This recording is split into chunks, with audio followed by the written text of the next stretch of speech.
മാന്യ പ്രേക്ഷകർക്കും സഫലമി യാത്രയുടെ പുതിയൊരു എപ്പിസോഡിലേക്ക് സ്വാഗതം.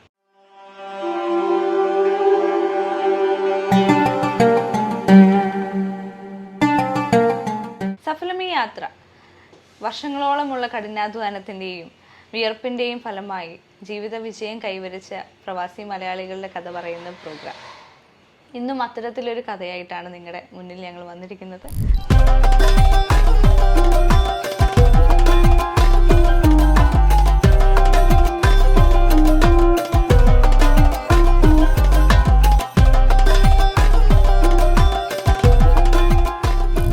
അജ്മാനിൽ ഏറ്റവും അറിയപ്പെടുന്ന ഒരു സ്ഥാപനമാണ് ബഷീർ ഗാരേജ്.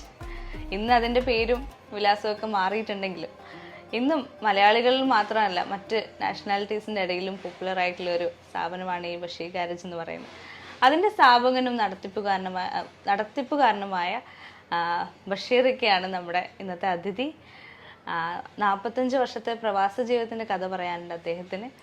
അപ്പോൾ അദ്ദേഹത്തിന് ഈ പ്രോഗ്രാമിലേക്ക് ഞാൻ ഹാർദവമായി സ്വാഗതം ചെയ്യുകയാണ്. നമസ്കാരം സർ. കാരണം സ്വദേശം എവിടെയാണ്? പാലക്കാട്ടുകാരനാണ്.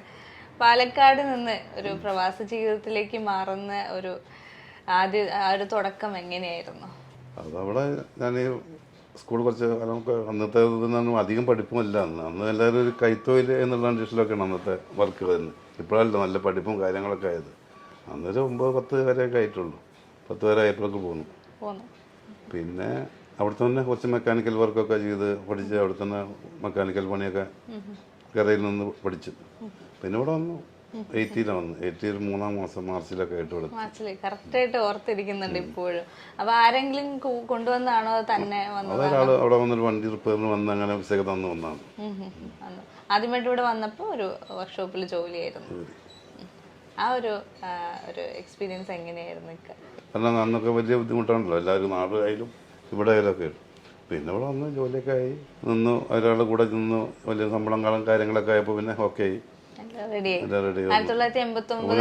വർക്കിനും തന്നെ നമ്മളെടുക്കുന്ന വർക്കുകൾ അവർക്ക് ഇഷ്ടമായി. അപ്പോൾ എനിക്ക് ആ പേര് വരൽ തുടങ്ങി. മെക്കാനിക്കൽ ബഷീർ എന്നുള്ളൊരു പേര് അന്നേ വരൽ തുടങ്ങി. ചെറിയ ഒരു പയ്യനാണ്, നന്നായിട്ട് വർക്ക് ചെയ്യും എന്നുള്ളൊരു കണ്ടീഷനിൽ അന്നത്തെ അതാ പേരാണ് പിന്നെ വന്നത്.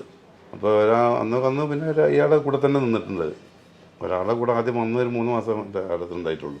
പിന്നെ ഒക്കെ ഇപ്പോൾ നിൽക്കുന്ന ഈ അറബിയാണ് എൻ്റെ അറബി. ഇപ്പം ഇന്നും ആളെ സ്പോൺസർ മകനാണ് ഇന്നും സ്പോൺസർ എൻ്റെ കൂടെ ഉള്ള ആൾ. അയാൾ മരിച്ചു. അയാൾ മകനാണ് ഇന്നും എൻ്റെ കൂടെ ഉള്ളത്. ഒരാളെ വേറെ പോയിട്ടില്ല.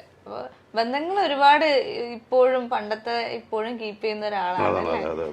അന്നത്തെ ആ ഒരു എന്താണ് പേര് ബഷീർ എന്ന പേര് വീണ്ടും ഗാരേജിന് തന്നെ ഇടാനുള്ള കാരണവും ഗാരേജിന്റെ പേര് അൽഫന്നി ഗാരേജാണ്. പക്ഷെ എല്ലാവരും ബഷീറിന്റെ ഗാരേജ് എന്ന് അറിയുള്ളൂ. അങ്ങനെ വിളിച്ചിട്ട് അങ്ങനെ ഗാരയില് അറബികൾ തന്നെ അങ്ങനെ തന്നെ വിളിക്കാം. ഗാരയിൽ ഫന്നി ബഷീർ എന്ന് പറയും. ബഷീർ ഗാരയിൽ ഫന്നി എന്ന് പറഞ്ഞാൽ ഫന്നി ഗാരേജിന് അങ്ങനെ വരും. അറബിൽ പറയും ഗാരയിൽ ഫന്നി. അപ്പൊ ബഷീർ ഗാരേജ് പറയും അവര്. അപ്പൊ അന്ന് അറബിയുടെ വർക്ക് എനിക്ക് അധികം ഉണ്ടായിരുന്നു. അന്നൊക്കെ ഞങ്ങള് അറബികളൊക്കെ താമസിക്കുന്ന ഭാഗത്തായിരുന്നു ഞങ്ങൾ. ഇത് കറാമയിലാണ് ഗാരേജ് ഉണ്ടായിരുന്നു. ആദ്യം ഓൾഡ് സനായിൽ വന്നു. പിന്നെ കറാമയിൽ പോയി. കറാമയിൽ ഗാരേജിൽ ജോലിക്ക് നിന്നു. അവിടെ 8 വർഷം ജോലിക്ക് നിന്നു. 9ാമത്തെ വർഷം ഞാൻ സ്വന്തമായിട്ട് വർഷാപ്പെട്ടു. സ്വന്തമായിട്ട് പഠിച്ചതാണ്, അല്ലാണ്ട് ഒരു ഡിഗ്രി ഒന്നും എടുത്തിട്ട് പഠിച്ചതല്ല. സ്വന്തമായിട്ട് പഠിച്ചു. അതായത് അത് പഠിച്ചതല്ല.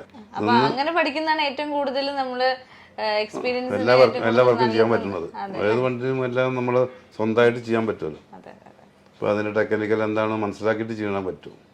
ഇതെങ്ങനെ പ്രവർത്തിക്കണം, എന്താണ് പ്രവർത്തനത്തിൻ്റെ ഇതുള്ളത് എല്ലാം നമ്മൾ മനസ്സിലാക്കി എടുക്കുകയാണ്. മറ്റേ നോക്കി ഇതാക്കുമ്പോൾ നമുക്ക് ജോലി ചെയ്യാൻ പറ്റില്ല.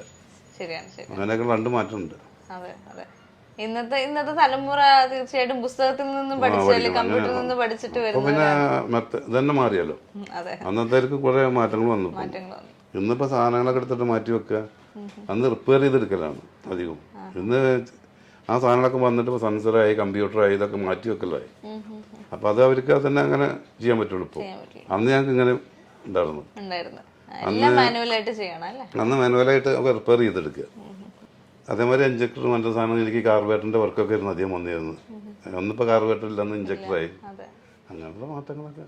അന്ന് കാർബറേറ്ററും എഞ്ചിൻ്റെ ഒക്കെ പണിയിലാണ് ഞാൻ ജോബിലായത്.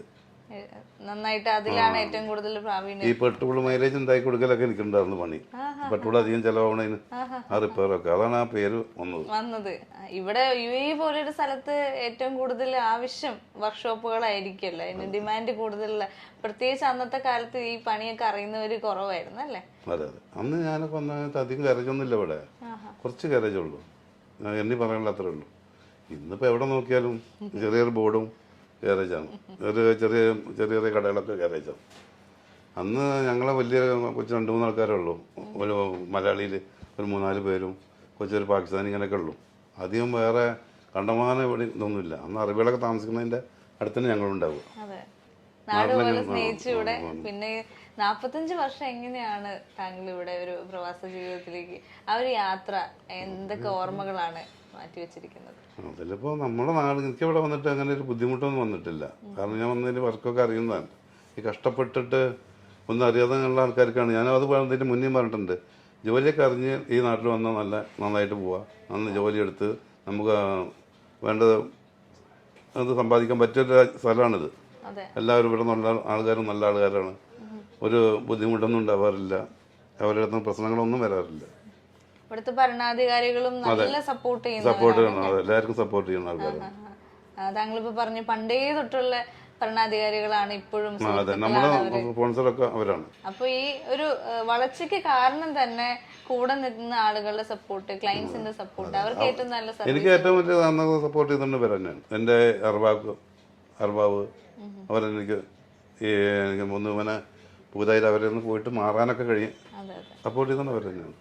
ഈ പുതിയതായിട്ടൊരു സ്വന്തമായിട്ടൊരു ഗ്യാരേജ്, ഒരു പണിക്കാരൻ എന്നതിൽ നിന്ന് മാറി സ്വന്തമായിട്ടൊരു ബിസിനസ് സ്ഥാപനം ആദ്യമായി തുടങ്ങുമ്പോൾ അതിൻ്റെതായ ബുദ്ധിമുട്ടുകൾ താങ്കൾക്ക് ഉണ്ടായിട്ടുണ്ട്. എന്തൊക്കെ പ്രയാസങ്ങളാണ് അല്ലെങ്കിൽ പ്രതിസന്ധികളാണ് അന്ന് ഉണ്ടാകുന്ന? ചെറുതായിട്ട് ഇങ്ങനെ തുടങ്ങി വരുന്നതല്ലേ ഉള്ളൂ. പക്ഷെ അന്ന് സ്ഥാപനം എടുക്കേണ്ടത് അതൊക്കെ റെന്റ് എടുക്കണം, നമ്മൾ റെന്റ് എടുക്കണം, അതിൻ്റെ ക്യാഷൊക്കെ അന്ന് പണിയെടുത്തിട്ടുണ്ടാവും. പിന്നെ ടൂൾസൊക്കെ സെറ്റ് ചെയ്യുക, അതൊക്കെ അന്നത്തെ അത് പണിയാണ്. അപ്പൊ അതില് താങ്കൾക്ക് ഒരുപാട് ഹെൽപ്പ് ഉണ്ടായത് കൊണ്ട് തന്നെ അത് വലിയ പ്രയാസമായിട്ട് വന്നില്ല. എനിക്ക് കുഴപ്പമൊന്നുമില്ല. അതിന് ഒന്നാമത്തെ എനിക്ക് അന്ന് വർക്ക് വന്നിരുന്നു ഇഷ്ടം പോലെ. പിന്നെ ഞാനൊരു ഹെൽപ്പറേയും വെച്ച് കൈകാര്യം ചെയ്ത് പിന്നെ എനിക്ക് ഒരാളായി 10-14 പേര് അന്ന് തന്നെ പിന്നെ ജോലിക്ക് നിൽക്കാൻ തുടങ്ങിയിരുന്നു. ഏറ്റവും നല്ല സർവീസ് പ്രൊവൈഡ് ചെയ്യുന്നതുകൊണ്ട് എല്ലാവരും ദൂരെ നിന്ന് വരെ കേട്ടറിഞ്ഞു വരുന്ന ഒരു സ്ഥാപനമാണ് അല്ലേ? അങ്ങനെ വന്നിരുന്നു ആദ്യമൊക്കെ. അതാണ് എനിക്ക് ആ പേര് ഇന്നും നിൽക്കുന്നത്. അത് 35 വർഷമായി ഇപ്പൊ സ്ഥാപനം തുടങ്ങി, ഇത്രത്തോളം വളർന്നിരിക്കുന്നു. അപ്പൊ ഇതൊരു രണ്ടാമത്തെ വീട് പോലെയായിരുന്നു അല്ലേ? ഇവിടെ തന്നെ എന്നെ അധികം നാട്ടിലറിയില്ല, ഇവിടെ അറിയുള്ളൂ പറഞ്ഞ പോലെ. എത്ര തൊഴിലാളികൾ ഇപ്പൊ ഉണ്ട്? ഇപ്പൊ ഇവിടെ 13 പേരുണ്ട്. 13 പേരുണ്ട്. ആദ്യമായിട്ട് ഇവിടെ തന്നെയാണ് ഞങ്ങൾ എല്ലാവരും കൂടി 15 ആളുണ്ട്. കാരണം ഞാനൊക്കെ അടക്കം. താങ്കൾ ഇപ്പൊ വർക്ക് ചെയ്യാറുണ്ടോ അവരുടെ കൂടെ? ഇല്ല ഇല്ല, എല്ലാം എന്തായാലും ഉണ്ടെങ്കിലൊക്കെ അറിയാത്തൊക്കെ പറഞ്ഞു കൊടുക്കുക. പുതിയതായിട്ട് വരുന്ന ചെറുപ്പക്കാരെ ഏറ്റവും കൂടുതൽ ഇവിടെ വന്ന് പഠിപ്പിച്ചു കൊടുക്കുന്ന ഉണ്ടോ? ഈ പണിയിൽ തന്നെ എന്നും മനസ്സിലായിക്കൊണ്ടിരിക്കുന്ന ഒരു പണിയാണിത്. ഇതെല്ലാം ടോപ്പിലെത്തിയെന്നുള്ള ഒരാൾ വന്നാലും ചിലപ്പോൾ ഒന്നും അറിയാത്ത ആൾക്കാർക്ക് ഇത് കണ്ടുപിടിക്കാൻ കഴിയും. അങ്ങനെയൊക്കെയുള്ള ഇതാണ്. അതുകൊണ്ട് വരുന്ന ആൾക്കാരൊക്കെ ഇവിടുന്ന് പണി അധികമായിട്ട് പഠിച്ചിട്ടുണ്ടായിട്ടുണ്ടാവുള്ളൂ. എന്താ മെയിൻ ആയിട്ട് ഇവിടെ എന്തൊക്കെ സർവീസസ് ചെയ്തു? ഇവിടെ മെക്കാനിക്കൽ, പിന്നെ work, electrical work, painting, denting, പിന്നെ അതൊക്കെ തന്നെ എല്ലാം ചെയ്തു കൊടുക്കുന്നുണ്ട്. അപ്പോൾ ഒരു വർക്ക്ഷോപ്പിൽ AC റിപ്പയറും ഉണ്ട് അല്ലേ? അത് ഈ അടുത്ത് തുടങ്ങിയതാണ്? അല്ല, AC റിപ്പയർ എപ്പോഴും ഉണ്ട്. ആദ്യം ഇലക്ട്രിക്കൽ, ഇലക്ട്രീഷ്യൻ പറഞ്ഞതിന് പറഞ്ഞതാണ്. ഇലക്ട്രീഷ്യൻ AC ഉണ്ട്. അപ്പൊ എന്ത് സർവീസ് വേണോ ഇവിടെ വന്നാൽ മതി. ബഷീർ ഗാരേജിൽ നിങ്ങൾക്ക് വേണ്ടതുണ്ടാവും. വർഷങ്ങളായിട്ടുണ്ടാവും. എല്ലാ തരത്തിലുള്ള വാഹനങ്ങള് ഇതില് കുറച്ച് അധികം ജപ്പാനും ആണ് ഉള്ളത്. പിന്നെ ഞങ്ങള് കൊച്ചൊക്കെ ഉണ്ട്. മറ്റുള്ളത് പിന്നെ കുറെ ഞങ്ങൾക്ക് ഈ വണ്ടിയൊന്നും ഇടാൻ സ്ഥലം ഉണ്ടാവില്ല. പിന്നെ കുറെ ഞങ്ങൾ ഡീസലിന്റെ പണിയുണ്ട്. ഈ ഡീസൽ വർക്കിനൊക്കെ ഇവിടെ സ്ഥലം പോരായി വരുന്നുണ്ട്. ഇതിനിപ്പോ സ്ഥലം നോക്കിക്കൊണ്ടിരിക്കുകയാണ്. പുതിയൊരു തുടങ്ങാനുള്ള. ഞങ്ങൾക്ക് വലിയ വണ്ടികൾ വരുമ്പോ എല്ലാം കൂടി ഇവിടെ താങ്ങുന്നുണ്ട്. ചിലപ്പോ ഫുള്ളാവും കാറിന്. മകനെ ഏൽപ്പിച്ചിരിക്കുകയാണ് ഇവിടെ മൊത്തത്തില്. മകന് ഇഷ്ടമായിരുന്നു ചെറുപ്പം തൊട്ടേ അപ്പാന്റെ കൂടെ? അവൻ മൂത്താള് നല്ല ഇഷ്ടം അതിലേക്ക്. പിന്നെ രണ്ടാമത്തെ ആള് 12 മൂത്താള് പിന്നെ അവര് ജോലിയുണ്ട് വേറെ, അതിന് പോകും. അത് കഴിഞ്ഞിട്ട് എപ്പോഴേലും ഇതിലൊക്കെ വന്ന് സഹായിക്കും. അപ്പൊ മക്കള് ഒരുപാട് സപ്പോർട്ടാണ്. അവൻ ആദ്യം വർക്ക് ചെയ്യാറായിരുന്നു കാലിക്കറ്റ് എയർപോർട്ടിലുണ്ട്. അവരുടെ മക്കളുടെ പേരൊന്ന് പറയാവോ? മൂത്താളുടെ പേര് മുഹമ്മദ് റിയാസ്, മറ്റാളുടെ പേര് സുനീർ, മുഹമ്മദ് സുനീർ. ഇളയും ഷബിനോ. ഓക്കെ. വൈഫിന്റെ പേര് റുക്കിയ. റുക്കിയ. അപ്പൊ വൈഫും കൂടെ അത്രയും വർഷം സപ്പോർട്ട് ചെയ്ത് നിന്നിട്ടുണ്ട്. ഞങ്ങളുടെ ഇത് പറയണെങ്കിൽ അന്ന് ഒന്നൊക്കെ എനിക്ക് ഒരു പ്രത്യേകം തോന്നുന്നില്ല. ഞാൻ അങ്ങനെ ടോപ്പ് കാണിച്ച് നടക്കുന്നൊന്നുമില്ല.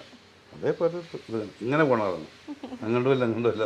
ഗ്രൗണ്ടഡ് ആയിട്ടുള്ള അതാണ് അങ്ങനെയാണ് പോകുന്നത്. എല്ലാവരും നിന്റെ സംഭാഷണം ഇവരൊക്കെ തന്നെ പറഞ്ഞിട്ടുണ്ടാവും. നിങ്ങൾ ഐഫോൻ്റെ ഇതൊക്കെ കാണിക്കുമ്പോൾ അതിനെ അറിയാം കുറേയൊക്കെ. അതിലും വന്ന റിപ്പയറിന് വന്നു കഴിഞ്ഞാൽ കാശില്ലാന്ന് വിളിച്ചേക്കണ അതൊന്നും ഇല്ലാതൊന്നും വിട്ടയക്കണ ആ പരിപാടിയൊക്കെയാണ്. അങ്ങനെയൊക്കെയാണ്. അല്ലെങ്കിൽ പോലെ എത്ര വലിയ ടോപ്പിലെത്തിയിരുന്നു ആദ്യമൊക്കെ വന്ന് പിടിക്കുകയൊക്കെ ആണെങ്കിലും ഒന്നുമില്ല. അങ്ങനെ ഒരു ലെവലിലെത്താണ്. നമുക്ക് വേണ്ടത് ദൈവം. വലിയ ടോപ്പിലും പോണില്ല, ഞങ്ങളുടെ ജീവിതം കഴിഞ്ഞു പോകണമെന്ന് മാത്രം. ഈ യാത്രയിൽ ഇടയ്ക്കൊക്കെ നാടും സന്ദർശിക്കാറുണ്ടോ? ഇടയ്ക്കൊക്കെ നാട്ടിൽ പോവാറുണ്ടോ? ആ നാട്ടിൽ തന്നെ അധികം ഇപ്പോൾ ഉണ്ടാവും. അത് ഇത്രയും വർഷത്തെ യാത്ര കഴിഞ്ഞിട്ട് ഇവിടെ വിസിറ്റ് ആയി അവിടെ ഇതായി ഇവിടെ കുറച്ച് 2-3 മാസം ഇവിടെ നിൽക്കും. നാട്ടിലെ വിശേഷങ്ങൾ എന്തൊക്കെയാണ്? അത് നല്ല വലിയ കാര്യങ്ങളൊക്കെ ഉണ്ട്. പിന്നെ അധികം ഇതൊന്നുമില്ല. ഒരു നമ്മുടെ സ്ഥലത്തെ അത്യാവശ്യം ജീവിതങ്ങൾ. പാരന്റ്സ്, അച്ഛനും അമ്മയും ഉപ്പയും ഉമ്മയൊക്കെ? ഉമ്മ മരിച്ചു. അവര് എന്തായിരുന്നു ചെയ്തിരുന്നത്? ഉപ്പ എന്ത് ബിസിനസ് എന്തെങ്കിലും ആയിരുന്നു? കച്ചവടം കാര്യങ്ങളൊക്കെ ഒക്കെ ആയിരുന്നു. അപ്പൊ അവര് കൂടെ ഉണ്ടായിരുന്നോ താങ്കളുടെ ഈ ജീവിതയാത്രയിൽ കൂടെ ഉണ്ടായിട്ടുണ്ടായിരുന്നു? ഗൾഫിൽ വന്ന ടൈമിലുണ്ട്. പിന്നെ അവിടെ നിന്ന് ഞാൻ കൊണ്ടുപോയി കുടുംബം, അനിയന്മാരെയും എല്ലാം ഇവിടെ കൊടുന്ന് അവർക്ക് എല്ലാവർക്കും വീടായി. മൂത്ത ജ്യേഷ്ഠനായിരുന്നു കുടുംബത്തില്. അവരൊക്കെ ഞാൻ ഒപ്പം കൊടുന്ന് വളർത്തി. ഞങ്ങളുടെ ഗാരേജിലുണ്ടായി. അവർക്ക് എല്ലാവർക്കും സെറ്റപ്പായി. പിന്നെ അവർ പോയി. അവരൊക്കെ വേറെ വഴിക്ക് അവരെ ബിസിനസ്സൊക്കെ ആയിട്ട് അവർ മുടങ്ങിപ്പോയി. എല്ലാവർക്കും ഒരു താങ്ങും തണലുമായിട്ട് നിൽക്കാൻ ഈ പ്രവാസ ജീവിതം ഒരുപാട് സഹായിച്ചിട്ടുണ്ടല്ലേ? ഇന്ന് വരെ അങ്ങനെ തന്നെയാണ്. അതെ. ഉമ്മയുടെ പ്രാർത്ഥന ഏറ്റവും കൂടുതൽ ഉണ്ടായിട്ടുണ്ടായിരിക്കണം തീർച്ചയായിട്ടും ജീവിതത്തിൽ. ഉമ്മയുടെ പേര് സാറ. അപ്പൊ ഇനി എന്താണ് അടുത്ത്? ഇപ്പൊ പുതിയൊരു ഷോപ്പ് ഇപ്പൊ സ്റ്റാർട്ട് ചെയ്യണമെന്ന് ആഗ്രഹിക്കുന്നു എന്ന് പറയുന്നു. അല്ല, ഞങ്ങൾക്ക് ഒന്ന് നോക്കണം. കാരണം ഇതില്ലാകുമ്പോഴുള്ള എല്ലാ പണിയും ഇവിടെ നിന്ന് ആവില്ലല്ലോ. അതിനിപ്പോ എന്തായാലും ഒരു ചെറിയ സ്ഥാപനം നോക്കുന്നുണ്ട്. അപ്പൊ ഈ പുതിയതായിട്ട് ഇവിടെ വരുന്ന അല്ലെങ്കിൽ പുതിയതായിട്ട് ഇപ്പോൾ വർക്ക്ഷോപ്പ് ബിസിനസ് ഒന്നും ആവണമെന്നില്ല, പ്രവാസ ജീവിതത്തിലേക്ക് തന്നെ വരുന്ന പുതിയ തലമുറയ്ക്ക് താങ്കൾ കൊടുക്കാൻ ഉദ്ദേശിക്കുന്ന ഒരു സന്ദേശം എന്തായിരിക്കും? ഇവിടെ ജോലിയൊക്കെ നമുക്ക് അറിയുന്നുണ്ടെങ്കിൽ ഇവിടെ ഒന്ന് വർക്ക് ചെയ്താൽ നമുക്ക് സമ്പാദിക്കാൻ നമ്മൾ ഉദ്ദേശ കാര്യങ്ങളൊക്കെ നടക്കണം. നല്ല സ്ഥലമാണത്. എന്നെ സംബന്ധിച്ചിട്ടെങ്കിൽ അതാ പറയാനുള്ളൂ. നമുക്ക് ഒന്നും അറിയാതെ വന്നിട്ട് കഷ്ടപ്പെട്ടിട്ട് പോയിട്ട് കാര്യമില്ല. എന്താ നമുക്ക് എന്താ പഠിച്ചതില്ലെങ്കിൽ എന്താ ജോലി അങ്ങനെ അതൊക്കെ അറിഞ്ഞിട്ട് ഇവിടെ വന്നാൽ ഇവിടുന്ന് രക്ഷപ്പെടും. Thank you so much sir. ഇത്രയും നേരം നമ്മുടെ കൂടെ എല്ലാ വിശേഷങ്ങളും പങ്കുവച്ചതിന് വളരെ നന്ദി. ഇന്നത്തെ ഈ എപ്പിസോഡ് ഇവിടെ അവസാനിപ്പിക്കുകയാണ്. ബഷീർക്കായ്ക്കും കുടുംബത്തിനും എല്ലാവിധ ആശംസകളും നേർന്നുകൊണ്ട് ഇന്നത്തെ എപ്പിസോഡ് ഇവിടെ അവസാനിപ്പിക്കുകയാണ്. നന്ദി, നമസ്കാരം. Thank you so much.